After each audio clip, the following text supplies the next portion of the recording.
So the video this week is a little bit different, and I'm not in the studio quite obviously, so I'll explain where I am. I'm at the Roman ruins at Italica, which is about 10 k's north of Seville in Spain. And why am I here? Because I want to talk to you about long-term plans for your business and the key things about long-term planning and not giving up. And this is really relevant, coming right up.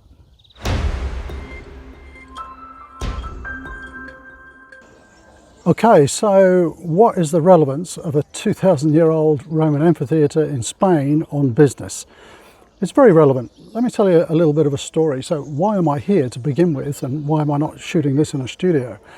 I'm actually taking a little bit of time out for my business, and this is the first day of a rather long walk.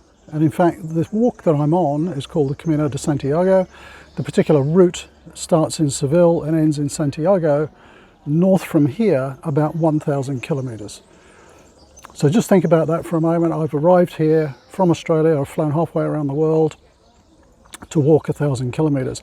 I just want to tell you the story of sort of planning and undertaking this journey and the relevance of how it fits with your plans for your business.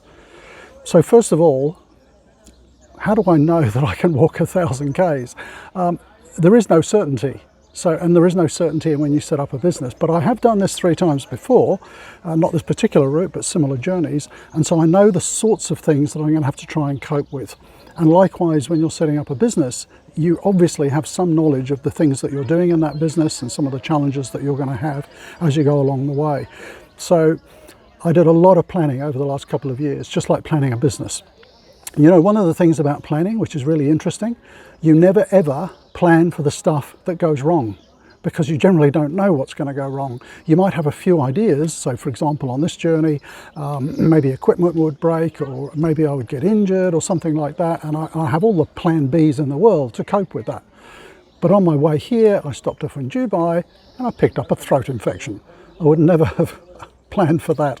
So I arrived in Spain, infected. I had to go and see a doctor, get on antibiotics. You know, that was 36 hours ago, and I'm on the mend now. But I could never have planned for that. So one of the key things about planning, particularly for business, is make sure you have really good plans, make sure you have good goals and objectives, make sure you plan around the things that you think might go wrong, but be prepared for the stuff that you never imagined could go wrong. And I can tell you, having done this sort of journey 3 times before, something always goes wrong. And having established and run 7 or 8 businesses, and I currently run 3, I can tell you something always goes wrong. So it's about flexibility in your plans as well. One of the other things I want to talk about is the longevity of plans. And I didn't plan to do this video, but when I arrived here at Italica and I thought, wow, this amphitheatre has been here for 2,000 years, and look at the mastery and the building and so on. It's just absolutely outstanding that they built things to last. And you should be thinking about that with your business, and I'm thinking about that for my journey over the next couple of months where I'm walking 1,000 k's. So I have a very, very distinct objective. I want to achieve this 1,000 k walk, but it is such a big goal. And if you set out every day thinking, you know, I've got 950 to walk today, I've got 900 today, you know, it can be really depressing and it can seem like a huge far off goal. So one of the things I've found that works really well on this walk and works really well in business is to break down the goals. So for example, you're not going to walk 1,000 k's, but you might have a 5-year or a 10-year plan for your business. You set that in concrete, and then you start putting shorter term goals. So what am I going to achieve in the next 3 months? What am I going to achieve in the next 6 months? And break things down bit by bit. And that's how I do these walks. If I thought every day, how am I going to walk 1,000 k's? I'd never do it.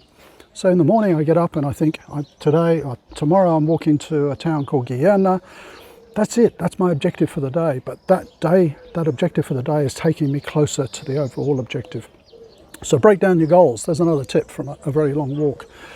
The other thing related to stuff going wrong is you generally don't know everything that you need to know to make a business work. Just think about that for a minute. Stuff's going to go wrong, stuff that you have no experience of, no skills in, and you need other people to help you. And I've certainly experienced that all through my business career. So one of the things that successful people do is they make sure they have a network around them of people who are really good at stuff that they're not good at. And it's not all about taking, it's about giving as well. So you make sure that you're giving back to your network. Actually, on the way over here, I stopped off in Dubai to meet some friends there that I'm networking with, really great guys who are running their own businesses, and we were bouncing off each other and sharing tips and ideas and so on. And that's what it's like in business, and that's what it's like on one of these walks as well. You can't always do things in isolation. You need help from those around you. So I know that I'm probably going to get injured. I know that I'm going to need some sort of help, but there will be other people on this journey. There will be the locals along the way, and I just have to put my faith in finding the right people to help me at the time. Interesting to see. I doubt very much I will get through this journey without needing help from someone else. And just like you on your business journey, I doubt you can get to where you want to be in terms of success without the help of others. So there we go. It's incredibly hot here. I'm sorry I'm looking sweaty. I walked from Seville this morning. I'm going to rest up before I start walking again tomorrow. I might do some more of these videos along the way if I can sort of think of business analogies. Gives me something to do while I'm walking. But hopefully that has been helpful for you. So what were the key lessons out of it? It's all about longevity. Make sure you have a really long-term plan. Break down that plan into achievable short-term goals that you can visualize and achieve and gain along the way. Expect the unexpected, plan for the unexpected, but you're going to get stuff coming from left field, and really good entrepreneurs and business owners are flexible enough to bend with the blows and get back up and keep going on. That's the sort of determination and grit that entrepreneurship really takes. And finally, don't be shy about asking for help along the way. We all need help along the way to achieve our goals. So thanks for watching, and I'm not sure when the next video will go up, but any comments or questions or anything down below, I'd love to hear from you. Bye for now.